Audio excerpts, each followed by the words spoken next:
The S&P finally decided that Tesla will be included in the S&P index. This will happen on December 21st, which just happens to be the shortest day of the year. It's quite ironic if you ask me. But in this video, I'm going to be discussing why Tesla being added into the S&P index is the least exciting thing happening to Tesla right now. Just a quick side note here, if you like this video, please leave a like down below and subscribe if you haven't already, as it greatly helps out my channel. Now, Tesla has been crushing it recently. They've been doing some incredible things with FSD, with their battery technology, and overall manufacturing, just to name a few. It's because of all those advancements and innovations that Tesla has brought to the industry that Tesla is the most valuable car maker in the world, even though they're essentially a tech company. Tesla's technology far outpaces any other company, especially any automakers and even some tech companies. Their software, their autonomy is miles ahead of everyone else. Sure, you can argue that Waymo has better autonomous vehicles. They actually have some working vehicles in Arizona. But here's the thing, they're very limited by what they can do. They're geofenced. They can't just go anywhere. They don't drive like a human. If a human hasn't been to a new place, it can drive and navigate through that place, which is what Tesla's system will do. Waymo's system will just fail completely. Tesla's software is literally the best in the entire auto industry. Most of the other automakers have to rely on some sort of Apple CarPlay or Android Auto systems to have some appeal for customers, so they actually have their favorite items or apps working on their screens. They're relatively small screens. Tesla, they don't do that. And a lot of people do complain that this is an issue and they would love to have some sort of Apple CarPlay or Android Auto, but the fact remains they don't have it, and most of the people are totally okay with it. And that's purely because their software is just that good. It's so intuitive and easy to use, and plus they have software updates which even Volkswagen, who I consider to be second in the EV race, can't figure it out. Now, just a few new technologies that are coming up in the next couple of years, hopefully, that are actually going to change the world for the better. First of all, it's a 4680 cells. Their entire business is based on batteries and energy storage and just cars, electric vehicles. What do they all require? Batteries. The 4680 cells will completely revolutionize their entire battery business. Staying on the energy side of the business, you got solar and deploying solar for homes and just for the grid.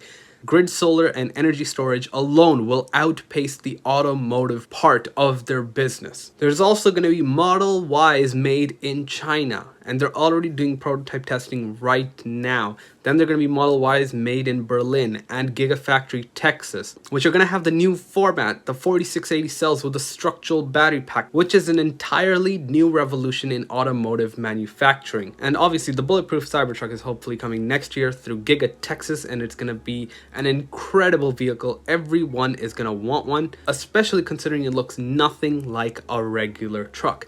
If you want to know more about the Cybertruck, you can watch my video at the top right banner right over there. I'm very proud of making that, so please give it a watch if you are slightly interested. Then you got the Tesla Semi coming out probably next year or the year after that, by 2022. And the reason why the Tesla Semi is going to be an exceptional vehicle is because it's the first commercial Tesla vehicle, which means they have to suit a completely different audience versus their regular car market, which is meant for everyday people. And the best part is, the Tesla Semi is just going to use the same cells that are going to be in the Model 3 and the same motors that are in the Model 3. It's just going to be more of them. So essentially, the Tesla Semi is just a beefed up Model 3 with more wheels and can pull a lot more with a bigger battery pack and a different cabin shape for obvious reasons, aerodynamic reasons probably. And then you get to the delivery numbers. So far, we're seeing that Tesla might actually achieve their delivery number for 500,000 vehicles sold this year in 2020. Next year, I hope they can hit 1 million, but my bet is from 700 to 800,000. And the year after that, by 2022, it'll be well over 1 million, 1.2, 1.3, 1.4 million, even if I'm being a bit more optimistic. And all of that's just going to translate to more FSD data. Their Dojo training system for FSD is about a year away. When that comes online, just a few months after that, we'll have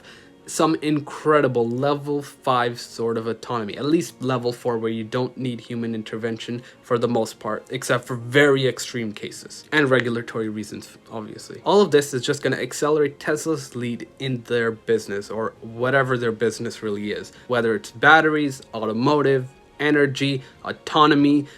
To be honest, it's all of them. It's all of them combined. You can think of Tesla as a dozen or so businesses combined, not just one single business. It's not just a car maker, it's not just an energy company, it's not just an autonomous systems manufacturer, they're not just a chip maker, they don't just make their own chips, which is what tech companies usually do. And they're not just making their own tools and robots for their own needs, which are not commercially available otherwise. This is just the beginning. There's a lot to go from here. There's a lot to prove still. Don't let the S&P 500 inclusion let you overlook this fact that Tesla is still in their infancy stage. They still haven't delivered 500,000 vehicles in a year yet. It's going to be an exciting new decade, and this is just a company that's going to make magic happen. Thank you for watching, and I hope you have a wonderful day.